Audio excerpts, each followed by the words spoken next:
C'est apparemment la femme de l'heure, Mathieu Bocoté, Marine Tondelier, la secrétaire nationale des Verts, qui se serait révélée lors de ces législatives. Elle est partout, même sur CNews. On nous parle même d'un phénomène, Mathieu, c'est-à-dire phénomène. Alors, c'est très particulier. En l'espace d'une semaine, il y a une forme d'emballement médiatique autour de Marine Tondelier qui nous est présentée comme la surprise de la campagne. Vous savez, les médias aiment par définition l'inattendu, le surprenant. Ils aiment encore plus créer l'inattendu et le surprenant. Ça confirme leur emprise sur la réalité. On peut dire que Marine Tondelier, mais je reviendrai sur le détail, est un peu le produit en ce moment d'un certain enthousiasme médiatique à gauche. Point de départ de tout cela, évidemment, il y a un problème à gauche qui s'appelle Jean-Luc Mélenchon. Le chef naturel de la gauche, le leader naturel de la gauche, mais qui est présenté par plusieurs, à gauche même, comme un obstacle. C'est-à-dire l'homme dont on doit se débarrasser pour prendre le pouvoir demain. Je l'ai déjà dit, je ne suis pas convaincu de cette analyse. Mélenchon est beaucoup plus fort qu'on ne le dit. Mais quoi qu'il en soit, à gauche, ils ont convenu de la nécessité de présenter un visage plus présentable dans le cadre des législatives. Il faut trouver un nouveau chef, trouver une figure dans laquelle on s'émerveillera. Alors là, il y avait différentes options possibles, mais pas des tonnes. Fabien Roussel, on peut continuer à se faire croire que c'est une figure majeure, mais je crois savoir qu'il a été éjecté de son siège de député dans le Nord. Fabien Roussel dès n'est le premier plus. tour. Hein. Bon, oui. Alors, c'est pas un détail. Je veux deviner ses électeurs ont eu un vote anti-républicain. Olivier Faure. Olivier Faure est certes un homme honorable, mais politiquement, c'est pas ce qu'on pourrait appeler un gros calibre, pour reprendre la formule de la chanson de ces derniers jours. On peut pas transformer par décret un poney en cheval de course. Et dès lors, Olivier Faure, comme chef du camp des gauches, on n'y croit pas véritablement. Ruffin, François Ruffin. Pourquoi pas? Il est charismatique à ce qu'on dit. Toujours un peu en train de pleurer, cela dit. Mais là, aujourd'hui, il s'est auto-éjecté de la France insoumise. Et peut-il vraiment être le chef de ce Front populaire qu'il a appelé de ses voeux? Bien sûr que non. Donc, on laisse de côté. On est à la recherche de quelqu'un. Il faut un chef à admirer. Il faut une figure en disant « mais elle est merveilleuse, celle-là ». Et c'est là que, soudainement, le phénomène Tondelier apparaît. On nous la présente sur le mode « voilà la femme révélée par la campagne ». Je vais donner quelques exemples de titres de presse qu'on a entendus ces derniers jours, qu'on a pu lire, dis-je. Dans Libération, on voit une belle photo de Marine Tondelier à l'avant, on doit se montrer prêt à gouverner. Et effectivement, pour la première fois dans l'histoire du monde, on associe Marine Tondelier à idée de gouverner. Et elle est sur la une de Libé, où on nous la présente comme celle qui donne un visage concret au Front populaire. Le Monde, Marine Tondelier s'affirme en figure politique centrale avant le second tour des législatives. Dans Terra Femina, c'est un peu plus sur le mode amusant, une autre Marine est possible. Bon, on comprend l'idée. Il n'y a que Le Point, en fait, qui confesse une forme de scepticisme en disant Marine Tondelier, est-ce que c'est une parenthèse médiatique pour le temps des législatives? C'est-à-dire qu'on avait besoin de créer une catégorie médiatique que l'on dira charismatique. On l'a trouvée, on l'a sélectionnée parmi les disponibles, on la met de l'avant, on répète son nom. Il est bien vu désormais d'être ébaubi, il est bien vu désormais d'être émerveillé. Et là, tous s'y mettent et c'est l'enthousiasme créé par les médias, qui sont évidemment la frange première des partis de gauche. Alors, quel est le récit nouveau de cette Marine Tondelier, figure nouvelle, sortie des enfers pour aller combattre, justement, les forces infernales du RN?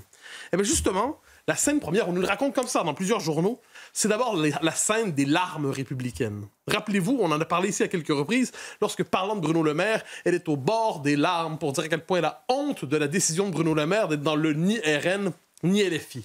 Et ces larmes sont apparemment fondatrices d'une émotion qu'a capté l'ensemble de la gauche. Je cite ce qu'on nous dit, par exemple, dans Libé. Marine Tondelier est devenue une figure remarquée du NFP en interpellant le camp présidentiel sur son ambiguïté à propos des désistements républicains. Lundi, sur France Inter, elle dénonçait le comportement de lâche et de privilégié de Bruno Le Maire.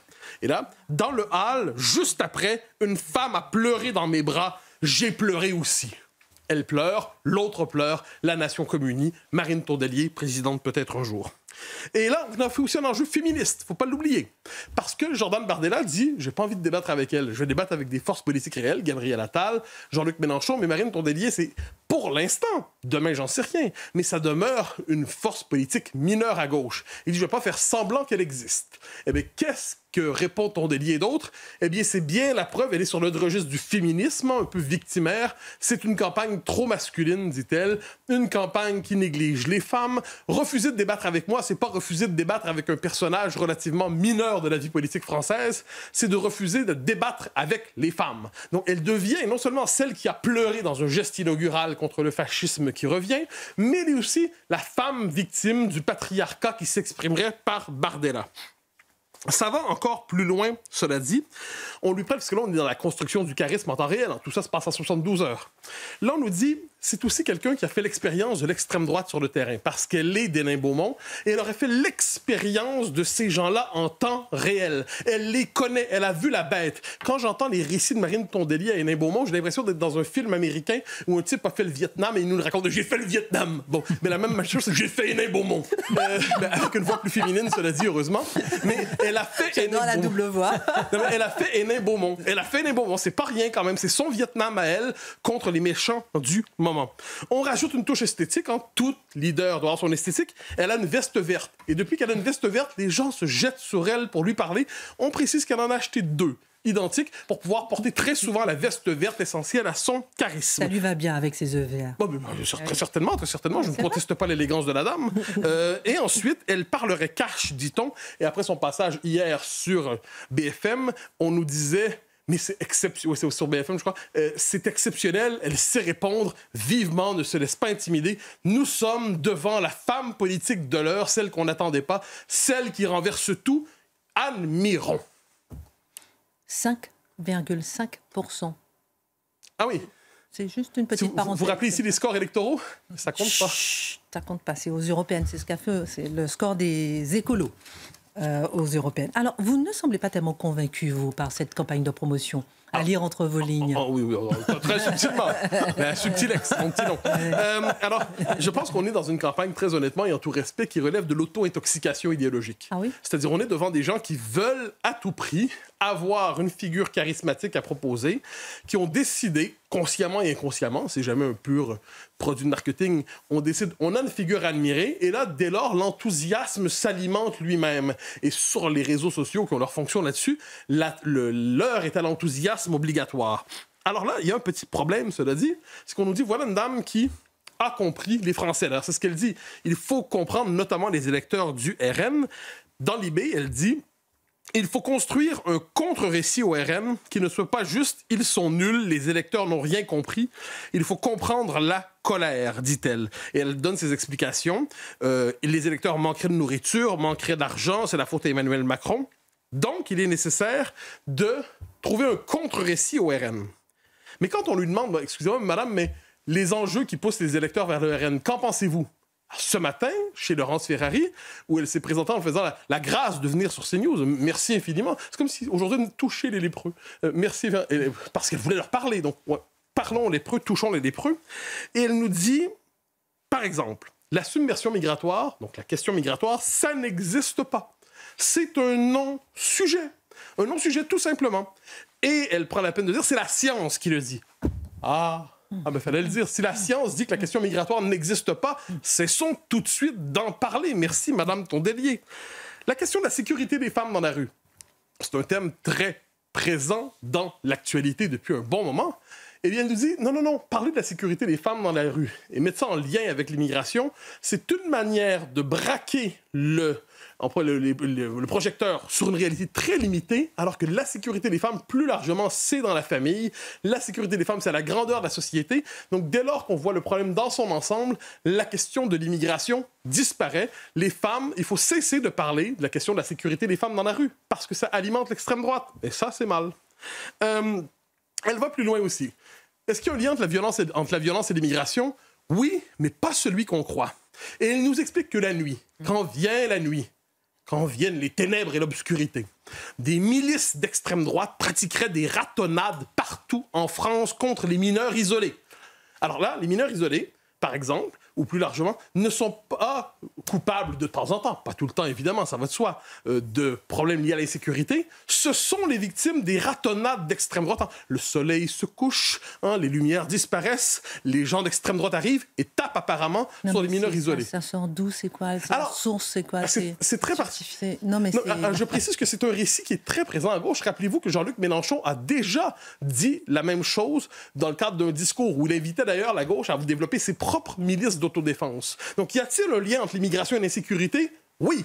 C'est la violence subie par les immigrés de la part des militants d'ultra-droite. Sachez-le, c'est même fondamental. On attend des articles de presse quand même là-dessus. On attend des faits quand même. Quand on est de gauche, on a besoin de ça. De mon point de vue, dirais-je modestement, on est dans une hallucination idéologique médiatiquement entretenue.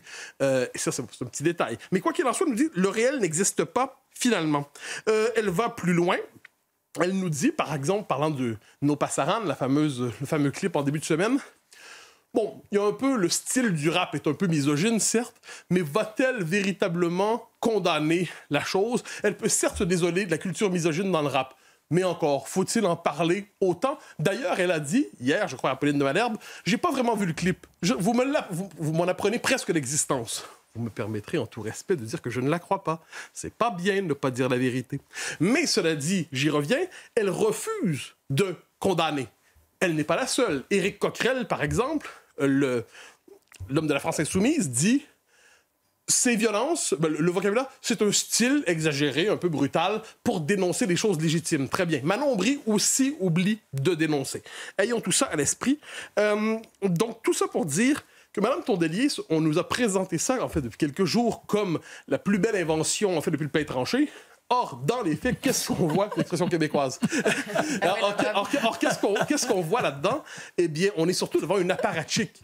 Elle me fait davantage penser à Manuel Bompard, par exemple, qu'à Jean-Luc Mélenchon. C'est une apparatchik d'un parti révolutionnaire. C'est une apparatchik d'un parti qui, fondamentalement, a la même logique programmatique que LFI, même si, évidemment, ils n'ont pas les mêmes cultures politiques. Ça, c'est autre chose. Alors, pour vous, il n'y a pas de différence de fond entre les Verts et LFI?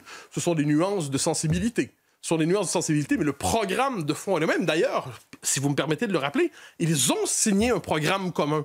Ils y sont parvenus, fondé notamment sur la persécution fiscale, fondé sur l'immigration massive qu'il faut rechercher désormais à travers la catégorie du réfugié climatique. Ce sont des doctrines qui, au nom de l'idéologie diversitaire, sont particulièrement oppressives, autoritaires, proposent la décroissance. Madame Tondelier, quand on lui dit, par exemple, que les politiques économiques et fiscales de la nouvelle Union populaire entraîneraient le fait que les éléments les plus productifs cesseraient de travailler parce que le fruit de leur travail serait confisqué, elle dit, c'est très bien, il y a d'autres choses dans la vie. On n'a pas à travailler toujours. On n'en doute pas, venant d'une militante de cette mouvance.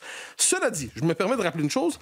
Madame Tondelier, dans le récit en ce moment émouvant de sa croissance politique, on nous répète sans cesse que c'est elle qui s'est assurée du lien avec LFI dans la construction du nouveau Front populaire. Elle se veut gardienne du nouveau Front populaire en intégrant la part LFI. Elle n'est pas du tout de ceux qui nous invitent à nous en méfier. Une dernière phrase, parce qu'elle pense déjà à la suite, une femme qui a de l'avenir.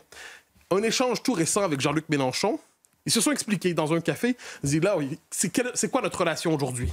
Et Mélenchon lui dit « Je n'ai pas besoin des Verts pour gagner. » Et elle répond « Ah bon? Et comment tu fais sans nous dans un second tour en 2027? » Autrement dit, elle prépare déjà le ralliement des éléments verts à la candidature Mélenchon 2027, comme quoi ces gens convergent fondamentalement. Merci beaucoup, mon cher Mathieu, pour votre délicatesse sur ce sujet. J'ai plein de